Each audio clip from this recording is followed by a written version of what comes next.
이번에 말씀드릴 내용은 기적과 같은 상담 사례입니다. 저희가 보통은 10회기 상담을 계약을 하고 들어오세요.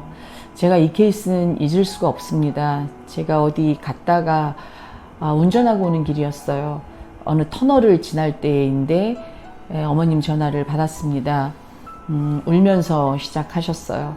제가 이 사연을 다 말씀드릴 수 없습니다. 왜냐하면 고객의 개인정보이기 때문에 그저 울면서 시작하셨고, 저는 그 어머님의 우는 소리를 들으면서 이 사연 이야기를 간단하게 들었습니다. 그리고 사전 상담이 잡혔습니다. 어머님은 사전 상담 때 들어오셔서 또 역시 많이 오셨고요. 본 상담 계약을 하고 10회기 상담 계약을 하고 시작한 케이스였습니다. 아이를 봤냐고 물으시면 아이 한 번도 못 봤습니다. 저는 그냥 어머님을 통해서 아이의 이름 정도 알고 있었고요. 아이의 상황만 알고 있었습니다. 심각했냐라고 물으시면 상중하로 나누면 아주 하드코어적인 상담이었습니다. 어머님이 시작하신 건 어머님의 생각과 감정 알기부터 시작을 하셨고, 어머님의 핵심 신념들을 찾아가는 작업을 했고, 어머님 안에 어떤 부정적인 신념이 있는지를 찾았고, 우린 그걸 해소하는 방법을 같이 해봤습니다. 울기도 많이 우셨고요. 그리고 어머님은 매주 오실 때마다 이럴 땐 어떻게 제가 해야 될까요? 이럴 땐 어떻게 해야 될까요? 라고 물으셨습니다. 너무나 숙제를 착실하게 하셨던 분이었고요.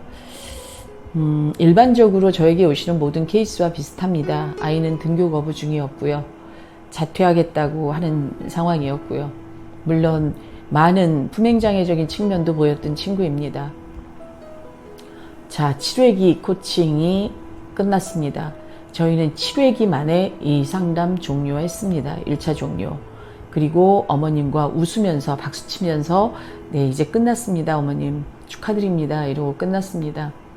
그리고 남은 3회기 우리가 2주에 한 번 보든 3주에 한 번 보든 우리 이제 공부하면서 남은 3회기를 마치시죠. 이렇게 하고 끝이 났습니다.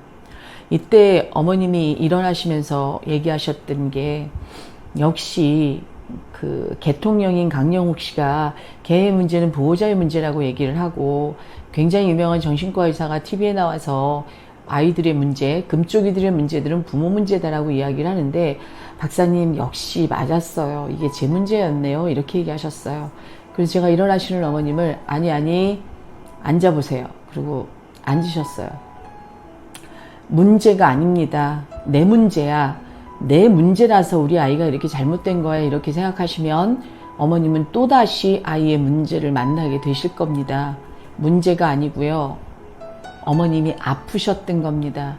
어머님이 어렸을 때부터 성장 과정에서 부모로부터 온전한 양육을 받지 못했고 온전한 사랑을 받지 못하면서 어머님이 아프셨던 거고 어머님이 병드셨던 겁니다.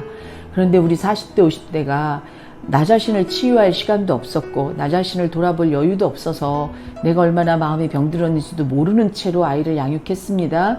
그래서 우리는 지난 7회기 동안 어머님을 바꾸고 어머님을 고친 게 아니라 제가 해드린 건 어머님의 마음을 치유해드린 것 뿐인데, 어머님이 치유되시면서 아이에게 나눠줄 수 있는 사랑을 회복하신 거고, 아이에게 나눠주실 수 있는 햇빛이 이제 어머님 마음속에 들어온 겁니다. 그렇게 이해하셔야 됩니다.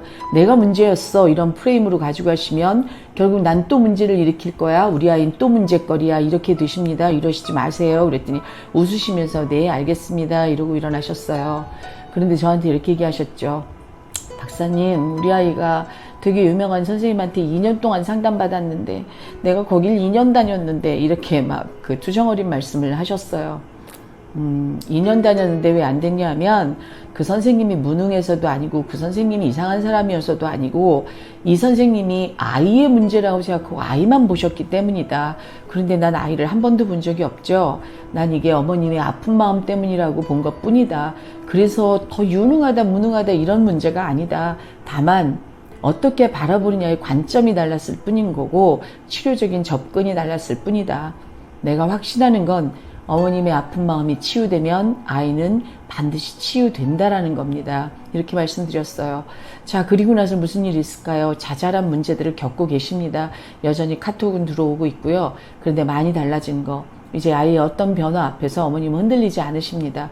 굳건하게 중심을 잡고 아이를 잘 핸들링해 가고 계십니다. 오늘도 이 영상 찍고 통화해야 되는데 너무 잘하고 계세요. 제가 부탁드립니다. 부모님들의 문제라고 생각하면 죄책감이 쌓이시고 쌓여진 죄책감이 해소되지 않으면 아이와의 관계는 더 나빠집니다. 그래서 죄책감과 수치심에 시달리지 마십시오. 문제거리야, 내가 문제야 이러면 너무 깊은 우울에 빠져 계신 어머님들은 내가 죽어야 될 것 같아요, 이런 생각을 했습니다, 이러신 분들이 10분 중에 6분 이상이었습니다. 이런 마음에 시달리지 마십시오. 나는 병든 사람이야, 나는 좋지 못한 양육 환경에서 나는 마음이 아픈 사람이야, 내가 마음이 아파서 우리 아이를 잘 안아주지 못했을 뿐이야 라고 생각하시고 내 아픈 마음 치유하는 거에 집중하시기를 부탁드립니다. 결국 그것이 정답이고 그것이 행복한 우리 집으로 가는 첫걸음이라는 걸 잊지 마십시오.